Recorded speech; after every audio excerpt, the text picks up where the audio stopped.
నమస్తే, నేను డాక్టర్ కపిల, స్నేహ homeopathy senior consultant. ఈ ఎపిసోడ్లో బ్యాక్ పెయిన్ ఎందుకు వస్తుంది, తగిన కారణాలు మరియు బ్యాక్ పెయిన్ ఎక్సర్సైజెస్, బ్యాక్ ఏక్ వచ్చినప్పుడు ఎక్సర్సైజెస్, ఎలాంటి ఎక్సర్సైజెస్ చేయాలి.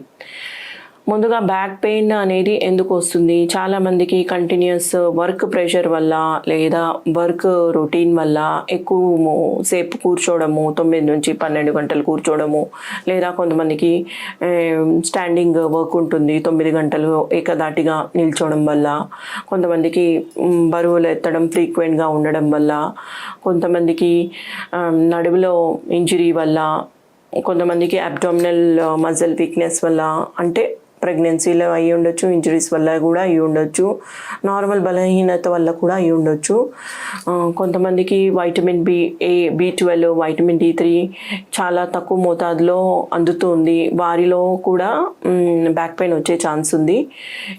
మరియు కొంతమందికి డిస్క్ సమస్యలు ఉన్న వారిలో, అంటే మిడిల్ ఏజ్, ఎల్డర్లీ ఏజ్ వాళ్ళకి ఆర్థరైటిస్ వల్ల కూడా వచ్చే ఛాన్స్ ఉందండి.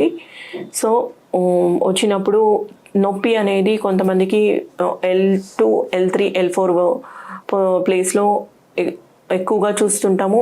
90% పేషెంట్స్లలో L4, L5 పొజిషన్లో ఎక్కువగా ఉంటుంది. సో మనం ఆ నొప్పి వచ్చినప్పుడు ఫస్ట్ రెస్ట్ అనేది చాలా ఇంపార్టెంట్. నొప్పి మాదిరిగా ఉన్నట్లయితే వేడి నీళ్ళ కంప్రెసర్ కానీ, సివియర్గా ఉన్నట్లయితే కోల్డ్ కంప్రెస్ చేయడం కానీ అలాంటివి చేయాలి. సో నొప్పి కుదుట పడుతుంది.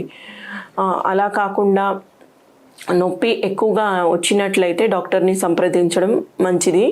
అందులో భాగంగా హోమియోపతి ట్రీట్మెంట్లో బ్యాక్ పెయిన్కి, లంబర్ స్పాండిలోసిస్కి